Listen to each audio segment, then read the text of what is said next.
Oke, sudah terlihat.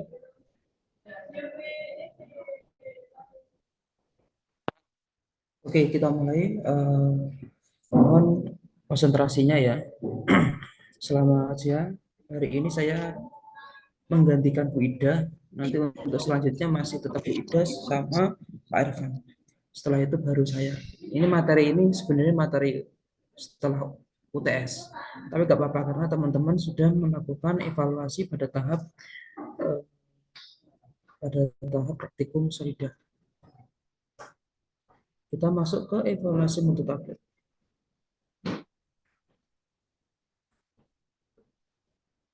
Kita hari ini evaluasi mutu tablet, tapi teman-teman jika menghendaki baca pembacaan tentang praktikum bisa cek di www.etiketfarmasi.com. Di situ banyak sekali materi-materi atau artikel-artikel kesehatan yang sudah saya tulis.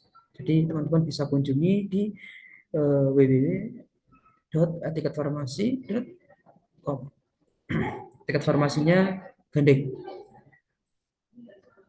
Kalau musuh tablet dilakukan pada saat proses kontrol kualitas produk atau IPC, in proses kontrol, dilakukan untuk apa? Untuk kontrol kualitas pada pembuatan sekian tablet.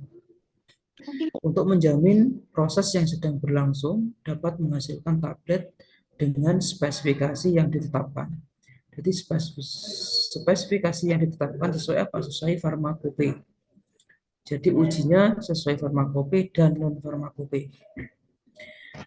V4 mencantumkan beberapa parameter yang harus diuji pada sedang tablet. Ada variasi bobot tablet atau keragaman bobot. Kemudian ada penentuan kadar bahan aktif, kemudian ada keseragaman kandungan, ada waktu hancur, dan uji disolusi. Jadi yang perlu dipahami, uji disolusi itu ada di mulai farmakope edisi 4. Jadi farmakope edisi 3 itu tidak ada namanya uji disolusi. Di dalam farmakope edisi 3 yang ada adalah keseragaman bobot. Jadi yang membedakan adalah ada keseragaman bobot, ada keragaman bobot. Jadi kalau keseragaman bobot itu cukup penimbangan, tapi kalau keragaman bobot harus ada penetapan kadar. Karena di dalam farmakope edisi 4 ada namanya uji keseragaman sediaan. Uji keseragaman sediaan dibagi menjadi dua, uji keseragaman kandungan sama uji keragaman bobot. Ini adalah contoh alur proses pembuatan tablet dengan metode granulasi basal. Mulai dari penimbangan awal, kemudian ada pencampuran awal, proses granulasi. Ciri khas dari granulasi itu ada namanya bahan pengikat. Nah, kemudian ada pengayakan basal, pengaringan granul. Ya, di sini harusnya bukan kadar air, tapi adalah cek kelembapan. Karena beda antara kadar air sama kelembapan itu beda. Jadi kalau kelembapan pakai Monster Balance itu adalah semua yang terkandung dalam granulasi tadi, proses granulasi yang menguap. Jadi tidak hanya kadar air. Kemudian ada pengayakan kering, pencampuran akhir. Makanya di dalam formulasi ada fase internal, ada fase eksternal. Jadi fase eksternal itu ditambahkan di akhir. Contohnya adalah pelicin-pelicir itu ditambahkan di akhir. Setelah pencampuran akhir, harusnya ada keseragaman kadar. Harusnya ketika teman-teman membuat granul, itu ada namanya kadar. Nah, di praktikum solida itu tidak dilakukan keseragaman kadar. Jadi langsung dicetak. Jadi nanti teman-teman ketika mengerjakan tugas akhir itu harus yang urut ya, setelah pengayakan pencampuran akhir dengan fase eksternal itu dicek kadarnya. Setelah dicek kadar baru dicetak ya, atau dicek dulu granulnya ya. Sebelum pencetakan tablet ada namanya uji granul. Di sini belum ada ya ditambahkan. Ada uji granul. Uji granul ada apa saja kemarin? Ada biji nyata, biji mampat, waktu alir, sifat alir, sudut diam. Kemudian ada persen kompresibilitas. Itu adalah evaluasi dari granul tersebut. Selain dari penetapan kadar. Kemudian setelah dicetak, dicek lagi, in proses kontrol lagi adalah keseragaman kadar lagi. Ya. Nah, dicek lagi namanya penetapan kadar. Jadi penetapan kadar itu dilakukan dengan 20 tablet pemburusan, kemudian ditimbang serbuk, itu ada namanya penetapan kadar. Kalau keseragaman kadar sama dengan keseragaman kandungan. Keseragaman kandungan itu tergantung dari nilai dari zat aktifnya. Kemudian ada kerakuan. Ini adalah evaluasi di luar non farmakope. Kemudian ada waktu hancur, ini farmakope. Disolusi, ini adalah farmakope.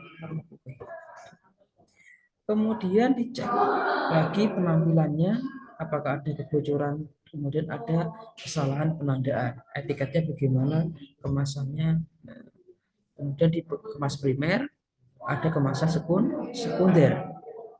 Jadi kemasan primer itu adalah kemasan yang langsung bersentuhan dengan sediaan, ini namanya kemasan primer.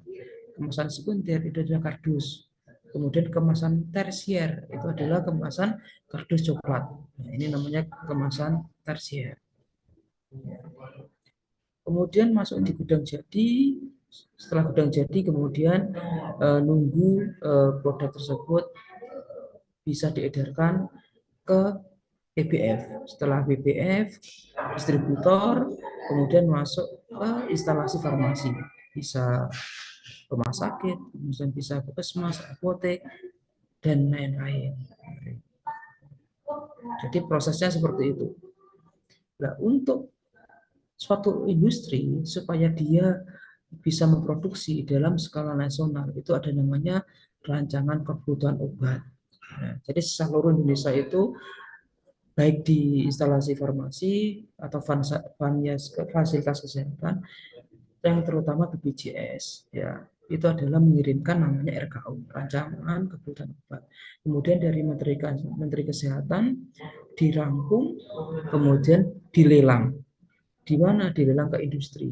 Oh, paracetamol seluruh Indonesia butuhnya berapa juta butir. Siapa yang berani menyiapkan seperti itu? Jadi siklusnya panjang. Nah, di dalam S1 farmasi selama 4 tahun teman-teman harus betul-betul belajar sebelum nanti ke bagian apoteker. Jadi disiapkan mulai sekarang seperti itu. Oke, sifat fisik tablet yang penting untuk diuji. Yang pertama ada namanya keseragaman ukuran dan keseragaman bobot. Itu FI 3. Jadi kalau yang sudah evaluasi tablet ya di praktikum solida, di buku petunjuknya itu ada namanya keseragaman ukuran, ada namanya keseragaman bobot. Beda Pak antara keragaman bobot, beda. Ya. Seragam itu ya seragam, tidak dicek kadarnya. Tapi kalau keragaman itu dicek kadar. Bedanya di situ. Ada keseragaman sediaan dibagi menjadi 2, keragaman bobot sama keseragaman kandungan. Baik FI 4, 5, dan terakhir FI 6. Kemudian ada namanya non farmakope, itu ada namanya kekuatan mekanik tablet. Ada kekerasan, ada kerapuan. Kerasannya 4-8 kalau konvensional, kalau tablet disap 10 kilo. Kalau kerapuan adalah kurang dari 1%. Waktu hancur 15, kalau profil disolusi bisa profil waktu hancur bisa dicek satu-satu. Jadi ketika melakukan uji waktu hancur, teman-teman bisa cek profil waktu hancur. Caranya bagaimana? Kamu amati satu-satu di bagian keranjangnya. Oh, kira-kira paracetamol itu hancur berapa menit. Tapi kalau skala secara farmakope hanya dilihat pada menit ke-15. Kemudian ada namanya uji disolusi. Penting nggak uji disolusi? Penting. Sebagai syarat bagaimana obat itu bisa terabsorpsi di dalam tubuh. Jadi kalau farmakope edisi 3 itu hanya waktu hancur. Ketika obat itu hancur, belum tentu disolusi. Jadi ketika waktu hancurnya tablet itu belum tentu dia larut. Jadi untuk melihat kelarutan itu dicek namanya uji disolusi. Alatnya namanya disolusi tester dengan 6 tabung, ya. Bisa 6, bisa 8. Kita punya 8, tapi tahap pertama adalah 6. Kalau tidak sesuai syarat atau tidak ada yang memenuhi, maka ditambah lagi 6. Nah, 6, 6, 12 tidak memenuhi, maka ditambah lagi 12. Ini adalah sejarah farmakope Indonesia kita. Ini adalah buku yang wajib teman-teman baca. Ini adalah buku yang wajib teman-teman bisa membaca. Ya. Mulai edisi pertama, edisi kedua, ya, edisi ketiga, edisi keempat, edisi kelima, sampai edisi keenam. Edisi pertama tahun 62, edisi 2 tahun 65, yang sering kita bisa baca itu edisi 3 yang sudah teman-teman lakukan uji keseragaman ukuran sama uji keseragaman bobot. Kemudian ini adalah farmakope Indonesia ya, 79. Kemudian ada edisi 4, edisi 5 2014 dan edisi 6 tahun 2020. Untuk 2025 belum ada untuk farmakope terbaru. Tapi kalau teman-teman ingin melihat USB, United States Pharmacope, itu adalah mirip dengan farmakope Indonesia. Seperti itu. Jadi di dalamnya farmakope Amerika sama dengan mirip sekali dengan farmakope yang kita punya. Ini adalah farmakope negara. Jadi setiap negara itu punya farmakope sendiri. Karena apa? Karena setiap suku itu beda. Mungkin dosis 500 atau di Indonesia biasa, tapi belum tentu di yang lain. Makanya ada penyesuaian dosis. Makanya setiap negara punya ketentuan sendiri-sendiri. Ada British Pharmacope, ada Euro Pharmacope, kemudian ada Japan, ada USB, atau mungkin ada dari India Pharmacope. Jadi kalau teman-teman nanti bekerja di suatu negara, maka akan memenuhi peraturan sesuai farmakope masing-masing. Oke, ini adalah sifat fisik yang penting untuk diuji. Ya, dia sifat fisik tadi ya. Kemudian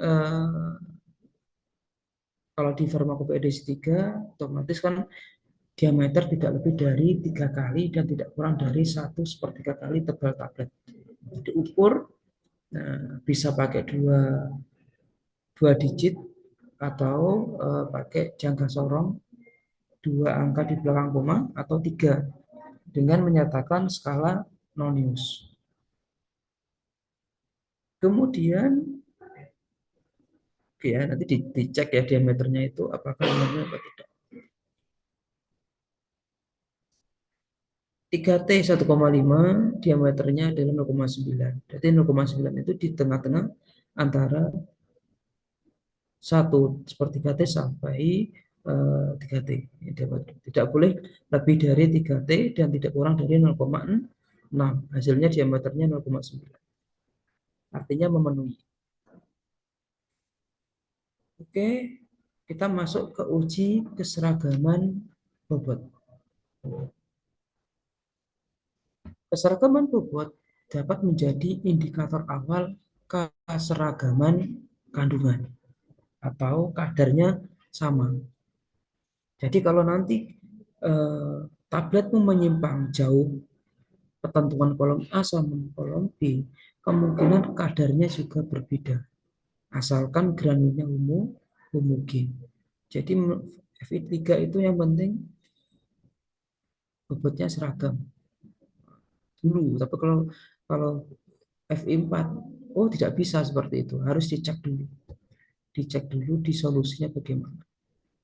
Karena obat bisa terserap tubuh jika obat tersebut terdisolusi atau mengalami kelarutan. Makanya teman-teman harus tahu antara BCS kelas 1, BCS kelas 2, BCS kelas 3 sampai BCS kelas 4. Jadi biopharmaceutical classification system itu harus tahu. Uji keseragaman bobot itu dilakukan, yang pertama adalah ditimbang satu persatu. Maka hasilnya tidak boleh dari 2 tablet menyimpang dari kolom A.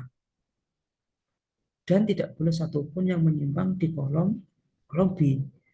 Jika itu ada atau tidak sesuai, maka perlu diulang lagi dengan tambahan 10 tablet. Jika diulang, maka tidak boleh ada satu tablet pun yang bobotnya menyimpang lebih besar dari bobot rata-rata yang ditetapkan dalam kolom A atau kolom. Jadi yang tahap pertama tadi boleh ada 2 tablet itu boleh, tapi kalau kita ulang lagi, maka tidak boleh satu pun seperti itu. Nah, kolom A, kolom B itu bagaimana? Ya, kolom A, kolom B itu tergantung dari bobot dari tablet itu sendiri. Jadi kalau bobotnya adalah 300 ya, atau lebih dari 300, contoh paracetamol 650, maka dia tidak boleh menyimpang lebih dari 2 pada poin 5% dan 10%. Kalau tabletnya kecil, maka 15% dan 30%. Kita masuk ke keseragaman sediaan. Dalam uji keseragaman sediaan itu dibagi menjadi 2. Apakah dia nanti masuk ke keseragaman kandungan atau masuk di keragaman bobot. Ya, dikatakan jika dia masuk ke keseragaman kandungan, jika zat aktifnya adalah kurang dari 50 mg atau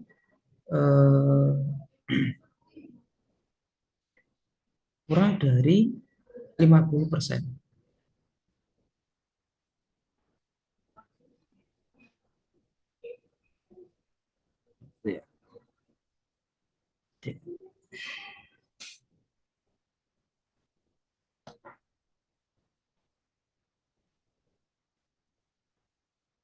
Ya. Atau zat aktifnya lebih kecil dari 50%.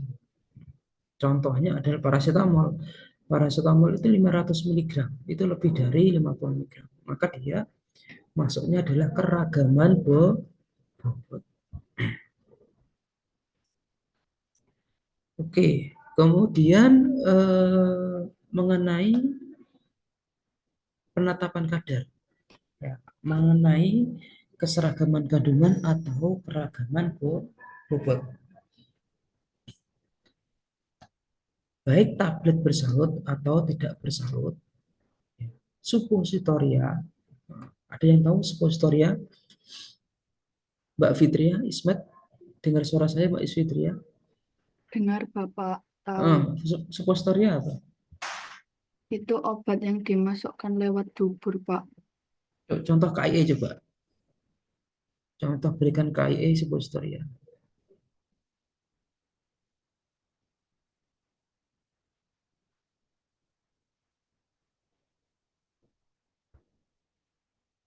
Halo, mana orangnya?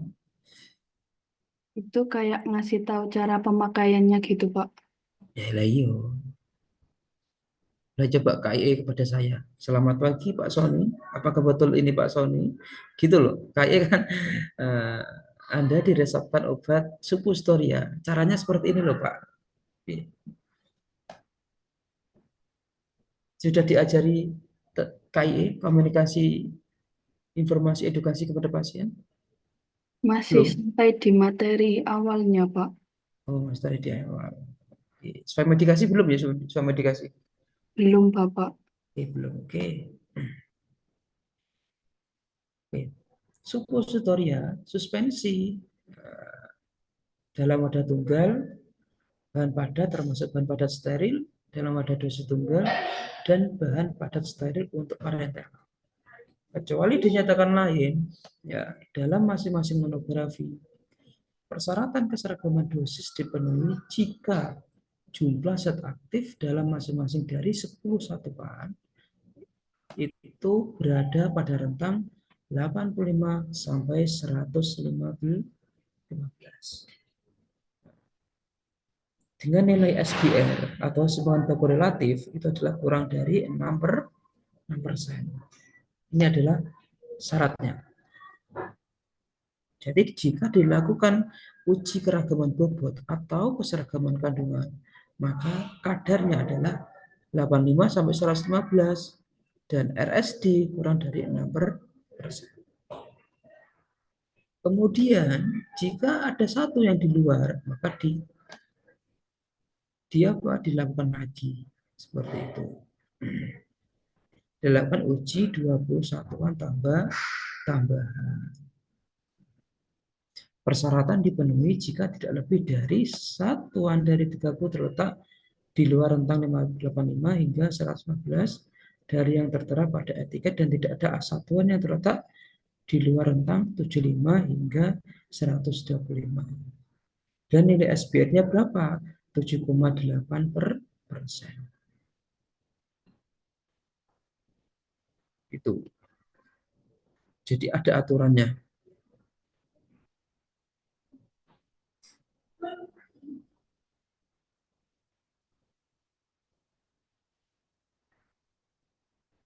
Jadi ketika teman-teman melakukan uji kadar 10 satuan kok ada di luar rentang, maka ditambah lagi 20. Oke, teman-teman ini sudah melakukan uji ini apa?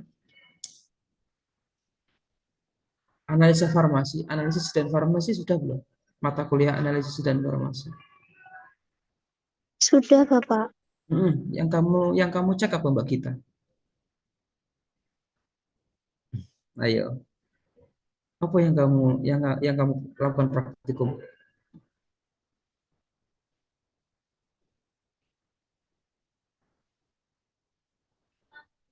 Halo Mbak Gita? Iya, Bapak. Analisis dan farmasimu apa? Apakah seribet ini aturannya atau hanya pokoknya kadar disiapkan, preparasi sampel dicek?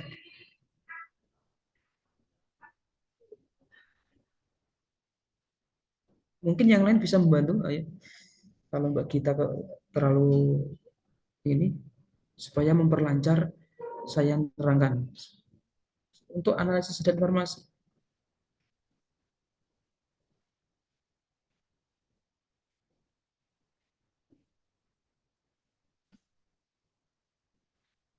Menyiapkan larutan lalu dicek di spektrofotometri, Bapak. Nanti kalau hasilnya sudah sesuai kadar, bisa ditulis sesuai. Kalau tidak sesuai, disuruh cari alasannya.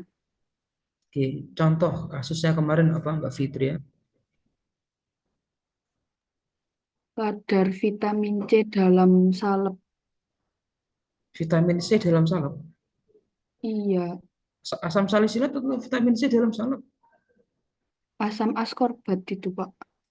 Ada di salep apa? Asam ascorbat. Kurang tahu, Bapak. Soalnya sampelnya itu sudah disediakan dari lab. Oke, ada ya asam salisilat dalam salep. Kalau eh, asam ascorbat adanya asam apa? Asam salisilat. Ada tuh sampelnya vitamin C dalam salep. Contoh produknya apa kalau di pasaran? Vitamin C dalam minuman kemasan UC 1000, Bapak. Nah, kalau itu mungkin. Kalau vitamin C dalam salep ada nggak?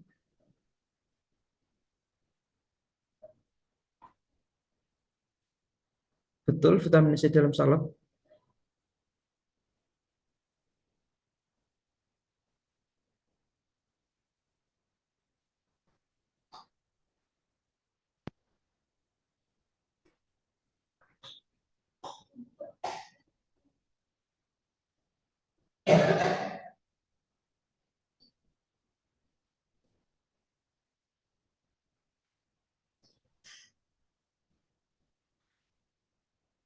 Oke, nggak apa wes. Yang penting itu adalah salah satu metode penetapan kadar dengan spektrofotometri UV vis gitu ya. Oke. Oke. Kita lanjut sebelum kita bahas spektrofotometri. Kita nanti bahas spektrofotometri. Oke, ini adalah metode yang digunakan. Ada metode Buret, ada metode HPLC, kemudian ada metode spektrofotometri. Oke, selain Mbak Fitria mungkin ada yang bisa menerangkan mengenai spektrofotometri. Mas Dimas mungkin Mas Dimas tes suaramu Mas. Nah, spektrofotometri itu bagaimana? Coba diterangkan Mas.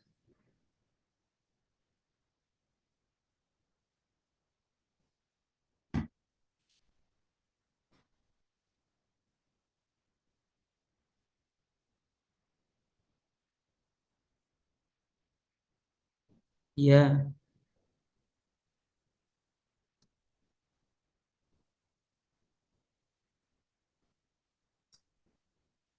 Oh, foto ini sesuai dengan kata-katamu ya, ora usah baca. Nah, yang kamu pahami tentang spektro, kamu kan sudah praktikum nih, kamu sudah praktikum nih, ya sudah. Coba diingat, dirangkum sesuai kata-katamu.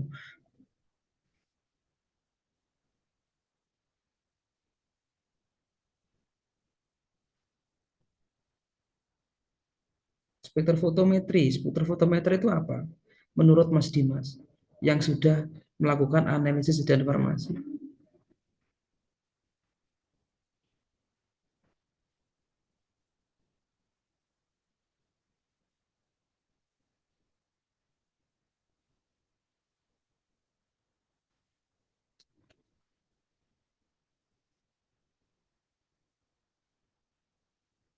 Oke, bisa dilanjut selain Mas Dimas, yuk cek, lanjut dilengkapi.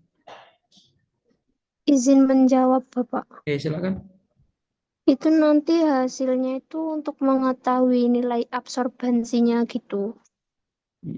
Terus, Terus habis itu nanti kan ada beberapa nilai. Terus nanti diperhitungkan. Terus ada kayak nyari sumbu X, sumbu Y-nya gitu loh, Pak. Nanti dibuat kurva.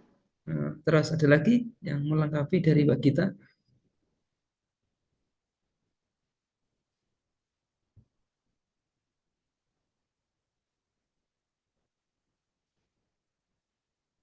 Ayo belajar ngomong ya. Spektrofotometri. Izin menambahkan, Bapak. Oke, Mbak Fitria. Nanti juga kita dari kurva bakunya itu kita bisa dapat nilai Y untuk menghitung kadarnya, lalu juga dapat nilai R. Misalkan R-nya semakin mendekati 1 itu berarti semakin bagus. Oke, R itu apa tuh Mbak?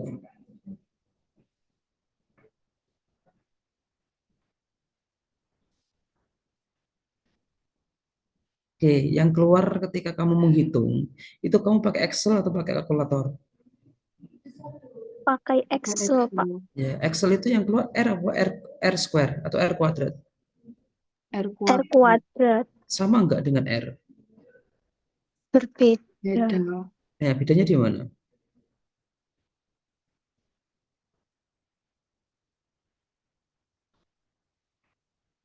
Apa bedanya apa? R R kuadrat sama R, bedanya di mana? R itu koefisien korelasi. Terus kalau R kuadrat, Koefisien determinasi. artinya apa Mbak Amanda artinya?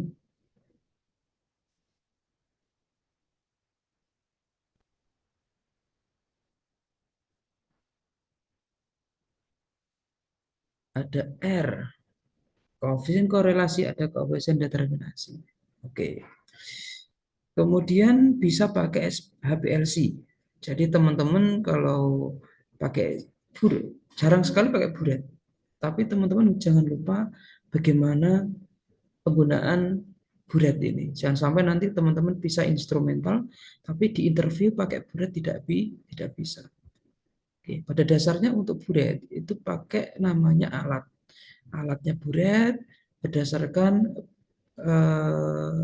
reaksi ya penetralan asam basa. Kemudian buretnya ada makro mikro, ada buret Selbach non Selbach. Kemudian kapasitas buret itu harus teman-teman kuasai. Kalau pakai buret tidak perlu bahan baku.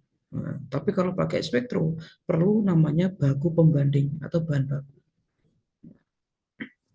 Kemudian kalau pakai HPLC itu yang apa?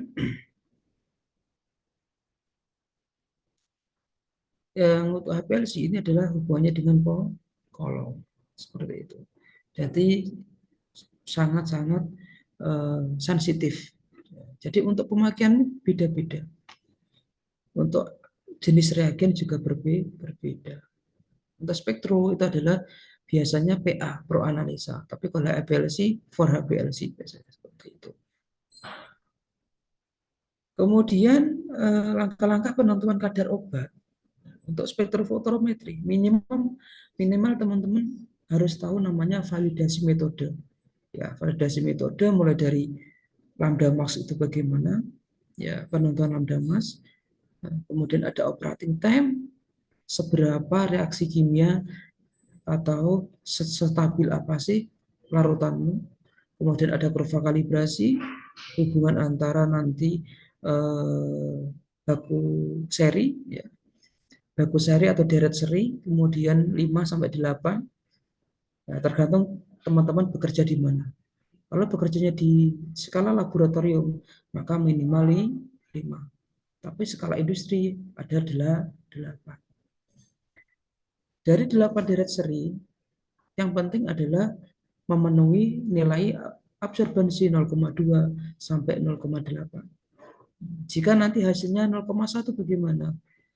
Tidak masalah asalkan spektronya sensitif atau kepekaannya dia masih peka di 0,1.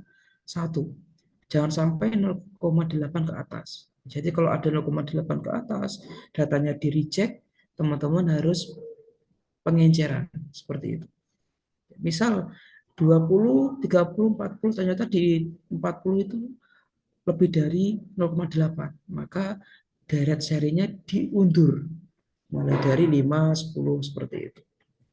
Jadi patokannya adalah 0,2 sampai 0,8 jika pengen memenuhi hukum Lambert-Beer.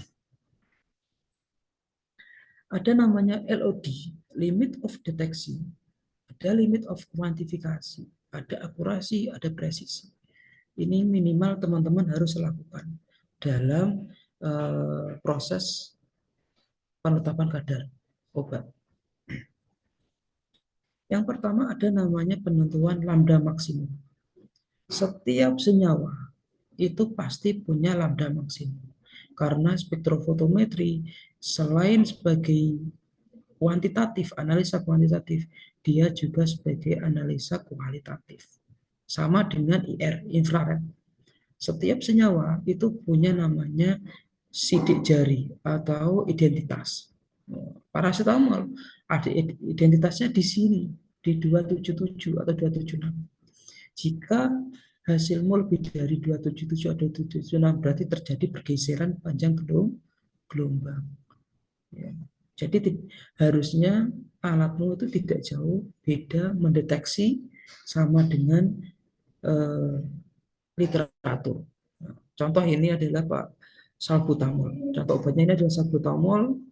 Dia di 277 seperti itu.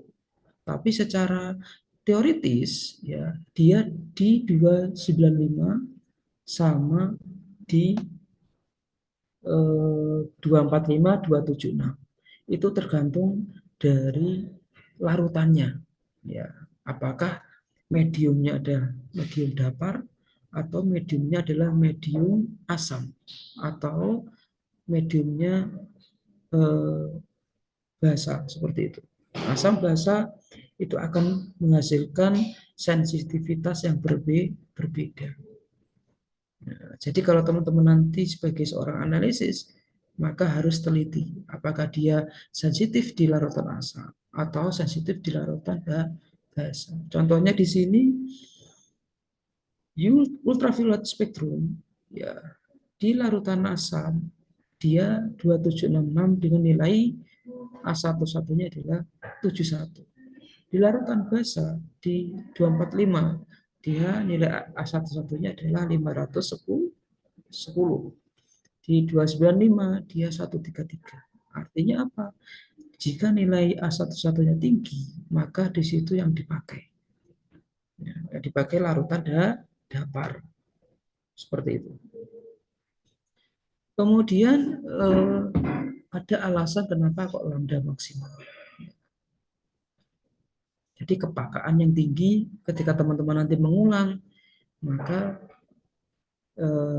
hasilnya juga lebih tepat. Kemudian yang kedua ada namanya operating time.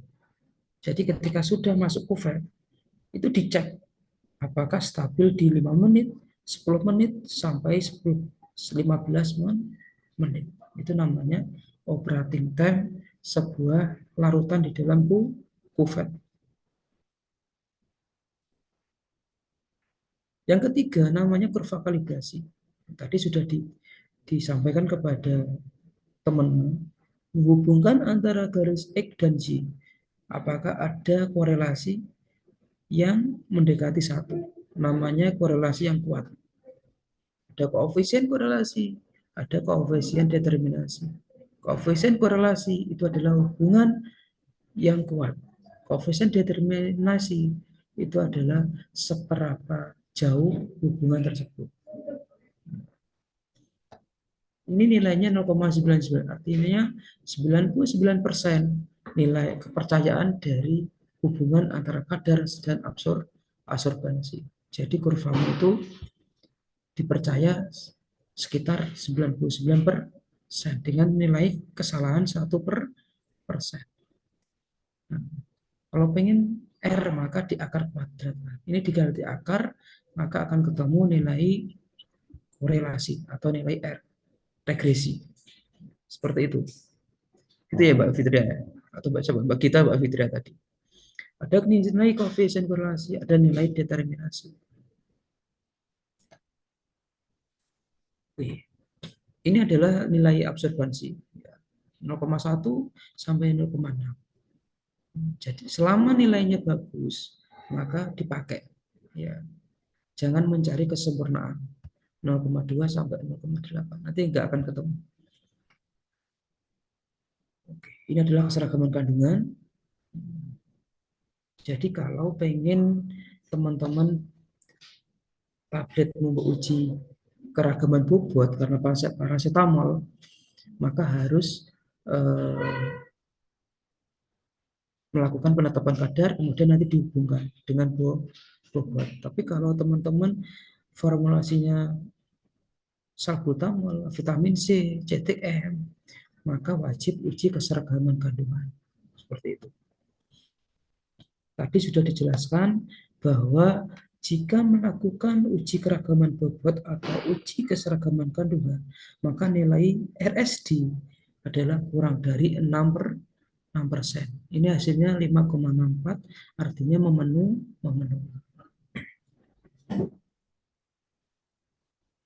Kemudian di dalam menampilkan data, ya harus ada namanya rata-rata sama SD. SD itu adalah simpangan baku. Semakin kecil simpangan baku, otomatis nilai RSD-nya semakin kecil. Seperti itu. Jadi akurasimu semakin kecil. Oke, Mbak Devira dengar suara saya, Mbak Devira Inu. Mbak Devira Inu dengar suara saya, tes. Dengar, Bapak. Oke. bedanya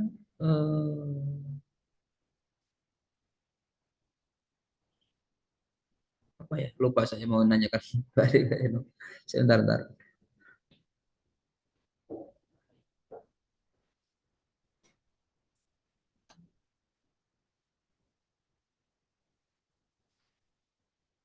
Oke. Eh,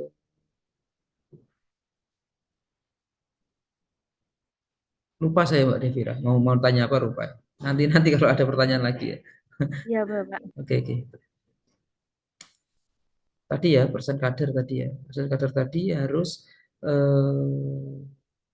nilainya semakin kecil dari semakin. Oke, ini pertanyaan ini Mbak Devira. Bedanya replikasi ya sama reputasi. Pernah dengar antara replikasi dan reputasi?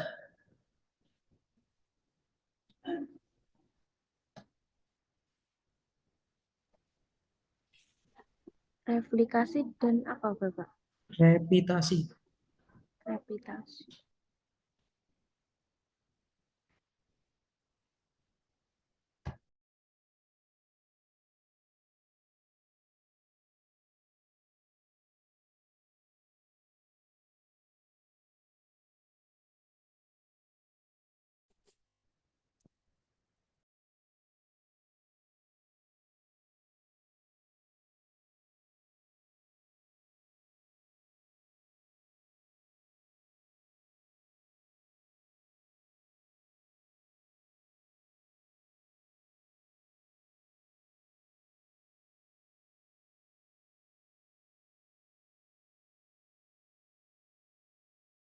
Sudah ketemu Mbak Devira mungkin?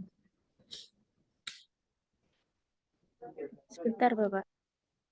Coba di searching, bisa di ChatGPT atau Meta AI, bisa ditanyakan mungkin atau searching di Google antara replikasi dan reputasi.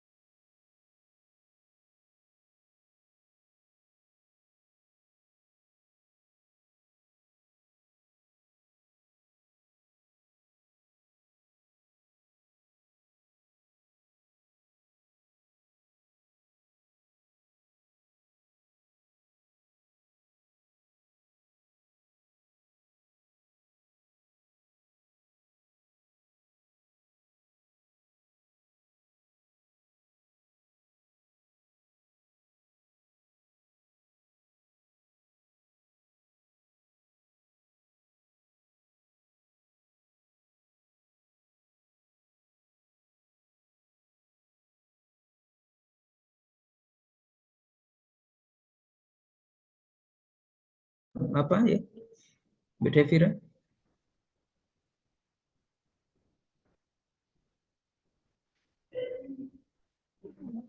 Replikasi itu pengulangan. Kalau reputasi itu pengulangan beberapa kali. Terus bedanya apa?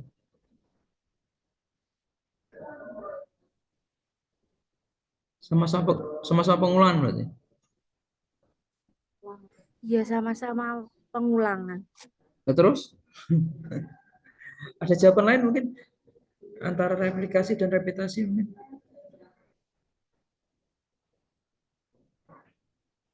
Bagi kita ya.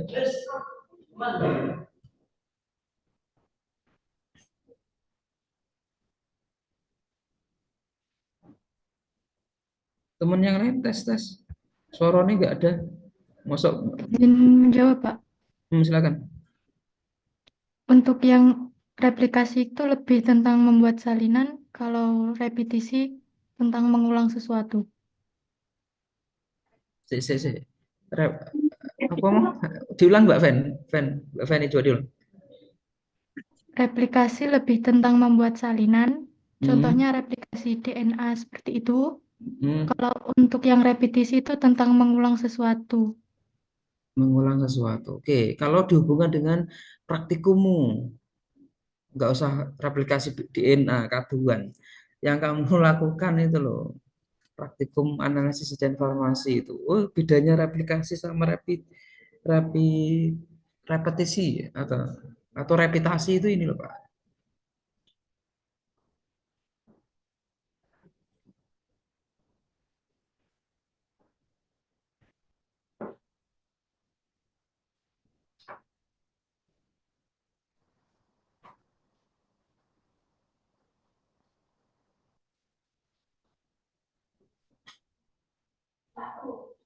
Halo, Mbak Fen?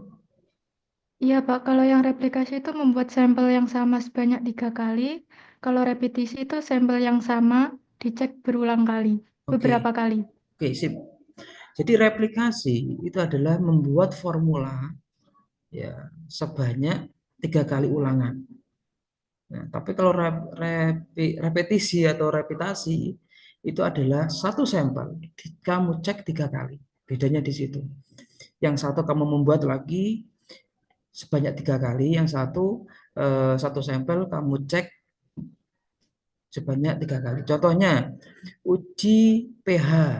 Yang satu kamu buat formulasi satu, buat lagi formulasi 1A, 1B, 1C, dicek pH. Yang satu formulasi 1A, dicek pH 3 kali. Bedanya di situ. Jadi teman-teman harus tahu bedanya replikasi sama repetisi. Jadi yang satu pembuatan ulang, yang satu pengukuran ulang. Kalau ini kan satu formula, tapi diulang-ulang. Kalau yang seragaman kandungan itu. Tapi antara F1, F2 atau F1 buat 3 kali, F1A, F1B, F1C. Nah, itu adalah replikasi pembuatan. Oke. Kita masuk ke kekerasan dan kerapuan. Teman-teman sudah praktikum, ya. Ada yang belum praktikum ini, teman-teman. Kelasnya siapa yang belum praktikum uji evaluasi mutu? Halo, kelasnya Pak Adi sudah belum praktikumnya Pak Adi? Sudah, Pak. Sudah, Bapak. Oke, berarti praktikumnya Pak Adi sudah pencetakan tablet, sudah uji kekerasan kerapuan berarti ya. Oke, kelasnya Pak Irfan sudah berarti ya. Jadi teman-teman sudah melakukan uji kekerasan, uji kerapuan. Sama 4-8 kilo, kemudian tergantung nilai dari waktu hancur. Selama waktu hancurnya memenuhi, maka itu adalah batas dari kekerasan tersebut. Tapi secara literatur itu adalah 4-8 kilo untuk tablet konvensional. Ya, ada uji kerapuan, kemudian teman-teman bisa langsung dimasukkan dalam satu tabung. Kalau di lab kan dipisah jadi 2. Tapi di dalam literatur itu ada yang 20 tablet langsung dimasukkan ke variabilator. Sebelumnya ditimbang dahulu, kemudian dimasukkan ke variabilator, kemudian dijalankan 25 rpm selama 4 menit, kemudian dicek apakah daya rampuh atau tidak, atau nanti dicek selisihnya antara berat awal, berat sesudah, berat awal kali 100%. Oke, kemudian ada waktu hancur ya. Waktu hancur mediumnya apa? Waktu hancur mediumnya adalah aqueous dengan suhu 37 derajat Celcius. Alatnya apa ya? Alatnya ya disintegrator tester selama 15 menit. Oke. Alat terdiri dari suatu rangkaian keranjang gelas piala berukuran kurang lebih 1000 mili, ya, kemudian dengan nilai tingkat airnya suhunya sekitar 37 derajat Celcius. 3 sampai 39 atau 37 biasa. Oke. Waktu hancur tidak lebih dari 15 menit untuk tablet tidak bersalut dan tidak lebih dari 60 menit untuk tablet bersalut gula atau salut-salut. Oke. Kira-kira itu untuk evaluasi mutu tablet. Saya kasih satu lagi materi tentang kadar tadi. Sampai sini ada yang ditanyakan mungkin?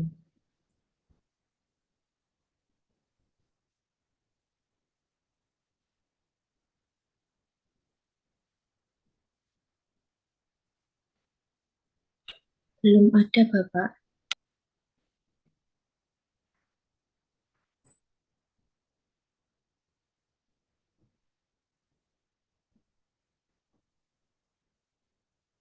Sudah kelihatan teman-teman?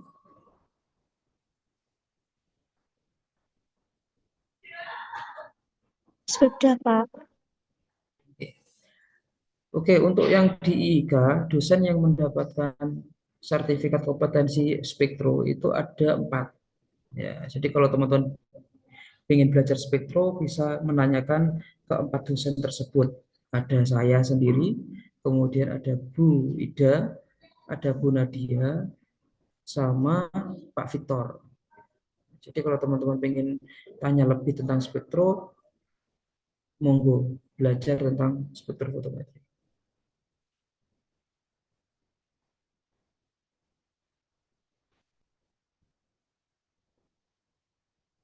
Oke. Kita bahas sedikit dengan validasi metode. Jadi jangan sampai teman-teman melakukan pengujian tanpa didasari dengan validasi metode tersebut. Ya, validasi metode dengan kalibrasi itu beda. Kalau kalibrasi itu adalah alatnya, kali validasi itu adalah metodenya. Jadi kalau pakai spektro minimal teman-teman harus melakukan uji akurasi, presisi, LOD, LOG. Itu adalah harus wajib dilakukan. Jadi ketika teman-teman nanti ngambil skripsinya tentang solida, formulasi solid, maka analisisnya sampai ke validasi metode. Validasi metode adalah suatu tindakan penilaian terhadap parameter tertentu berdasarkan percobaan laboratorium untuk membuktikan bahwa parameter tersebut memenuhi persyaratan untuk penggunaannya. Jadi untuk literaturnya, teman-teman bisa download adalah petunjuk pelaksanaan validasi metode dan cara perhitungannya karangannya Harmita. Cuma di sini itu pakainya HPLC.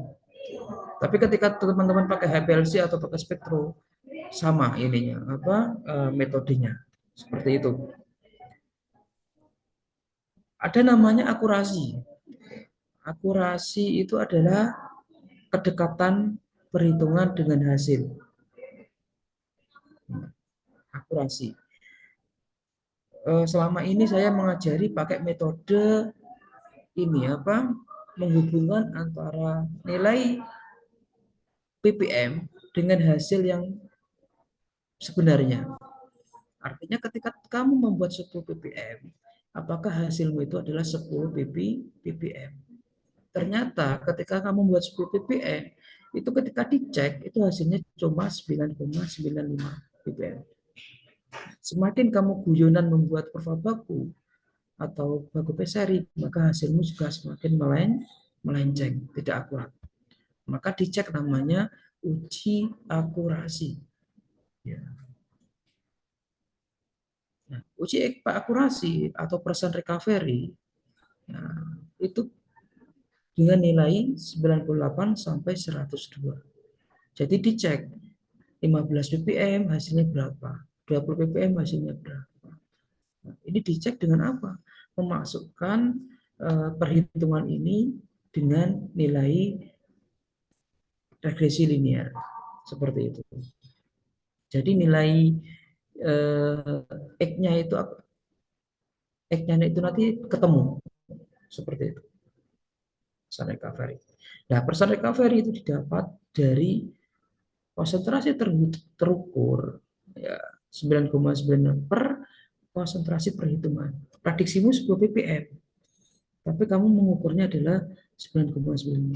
Artinya 9,95 per 10 kali 100%. Hasilnya 99,50 persen recovery. Masuk syarat kadar, karena syarat kadarnya adalah 98 sampai 102. Ini menurut Harmita. Selain pakai metode ini, ada namanya speak method. dan lain-lain. Tapi yang paling mudah adalah pakai cara ini. Ya, interpretasi data dimasukkan ke regresi linier. Seperti itu. Kemudian presisi. Ya, ada akurasi, ada presisi. Presisi itu apa? Keterulangan. Jadi ketika kamu mengecek replikasi 1, replikasi 2, replikasi 3, replikasi 4, 5, 6, sebanyak 6 kali. Ketika dihitung nilai SPR-nya atau nilai RSD-nya, relatif standar deviasi, itu adalah kurang dari 2%. Itu adalah syarat dari nilai presisi. Ya. Jadi besok kalau kamu sidang akhir, ngambilmu adalah ngambil tentang sains teknologi atau analisis farmasi, ini adalah modal dasar. Validasi metode itu adalah modal dasar. Kemudian berhitungan regresi linearitas yang sudah saya jelaskan tadi ya. Ini X, ini Y. Ini BX plus A. Kalau nilai BX min, maka garismu akan lurus ke bawah.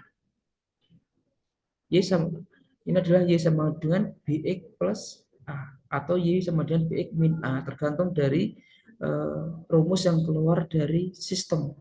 Bisa kalkulator, bisa Excel, bisa pakai SPSS. Statistik Product Service Solution. Kemudian ada namanya LOD. Jangan sampai teman-teman tidak tahu apa itu LOD, apa itu LOG. Ada yang sudah tahu selama ini LOD? Mbak Fitria mungkin sudah pernah diajarkan LOD? Sudah pernah disinggung, Bapak. Terus posisi LOD di mana?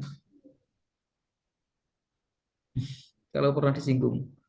Kamu punya 10 ppm sampai 35 ppm. LOD di mana?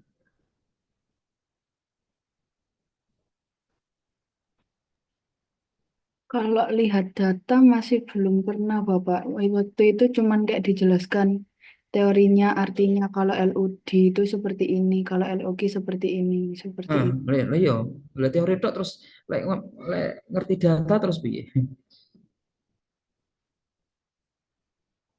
Nah, gitu ya Mbak Fitria ya. LOD, limit of deteksi, batas terkecil.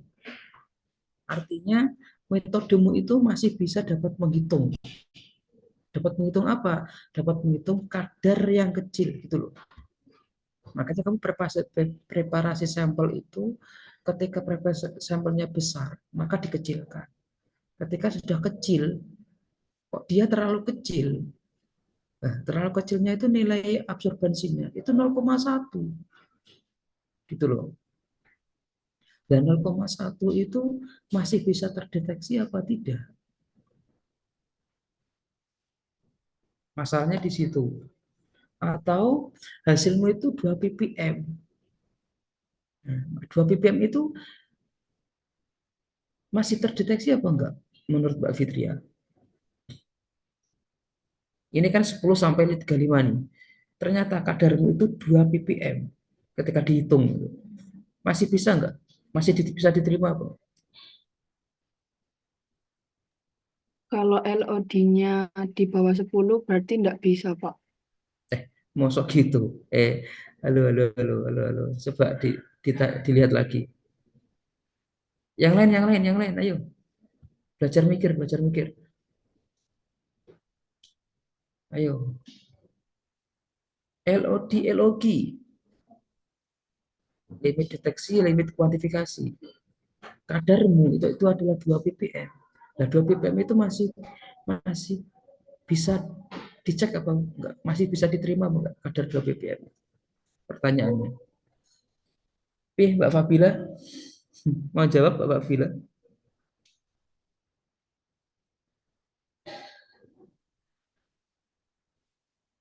Mbak Aisyah, Elvia, dengar suara saya Mbak Aisyah? Dengar Bapak. Iya Mbak Aisyah, 2 ppm masih bisa enggak? Tidak bisa Bapak. Loh, kok enggak bisa? Kenapa aku enggak bisa?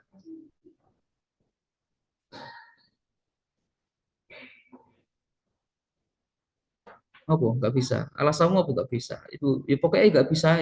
Lu alasan lo. Sampai ditembak cowok kok tak tolaknya apa alasanmu? Awakmu ini. Ya, gitu kan pasti punya alasan.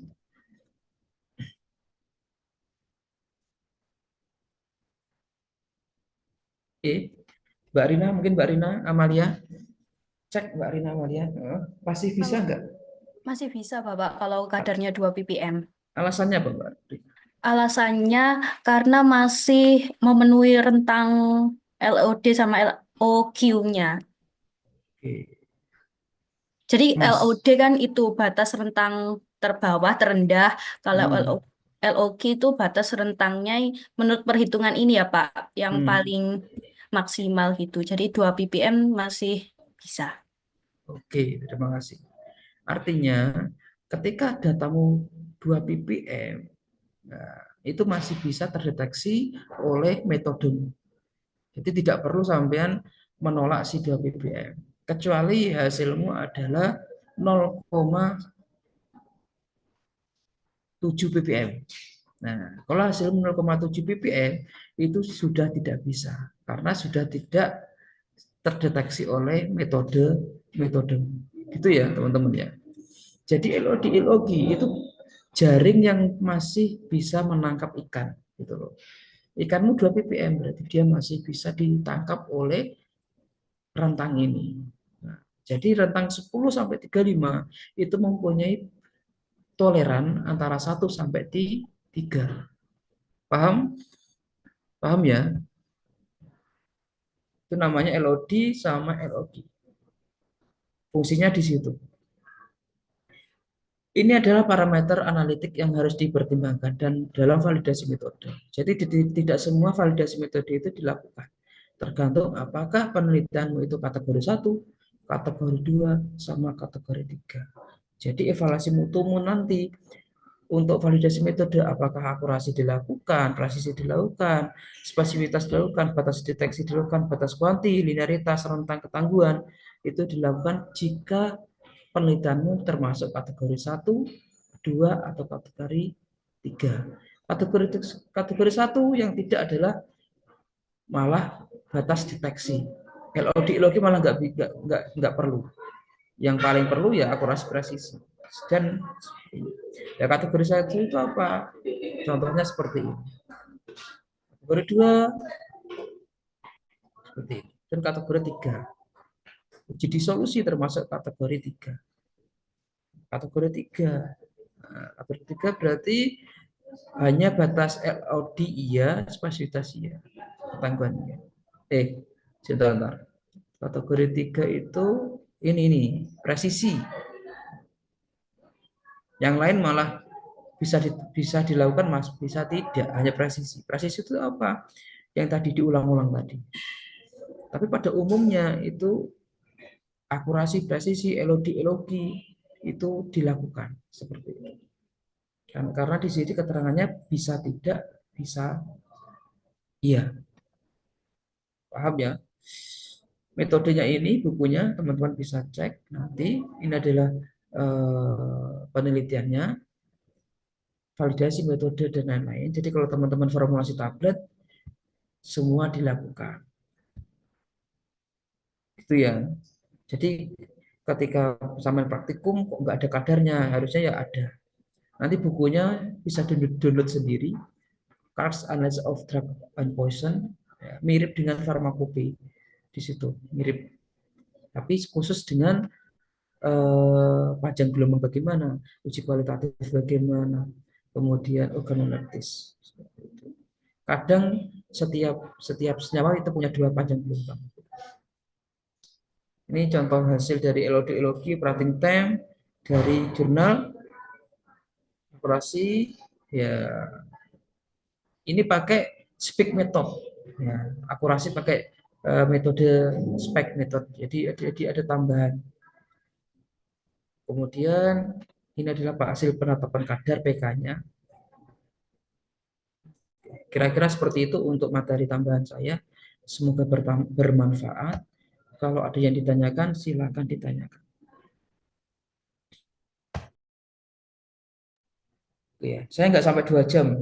Pusing nanti sampean. 1 jam wis mumet. Ada yang ditanyakan mungkin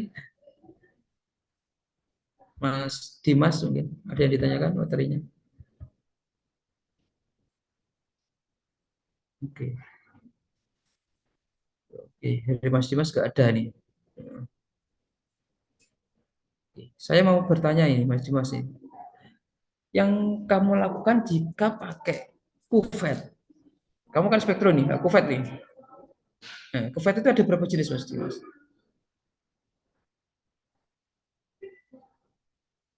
Kuvet spektro itu ada berapa jenis?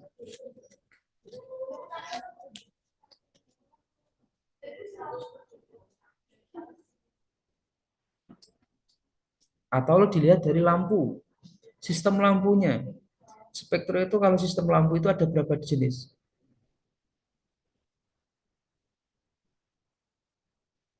Single beam sama double beam. Nah, berdasarkan dari UV sama visible, kira-kira kuvet itu pakai yang mana kalau UV? Selalu kabeh. Oke ya, belajar yang serius ya teman-teman ya. Ini semester 4 ya. Ya, Mas. Nah, semester 4 sebentar lagi, semester 5, 6, semester 7 proposal penelitian. Nanti mudah-mudahan di kelas ini ada 120 mahasiswa itu berani mengambil selediaan solida. Tapi kenyataannya tidak ada yang berani. Tidak ada yang berani mengambil solida. Saya nggak tahu kenapa kok tidak ada yang berani mengambil solida. Padahal di apotek sampean setiap saat pasti mengambil namanya tablet, mengambil namanya tablet. Tapi dalam penelitian tidak ada yang berani mengambil solida. Ada yang berani mungkin Mbak Rina mungkin calon-calon formulasi teknologi formulasi dan solid. Mbak Fitria berani mengambil solida?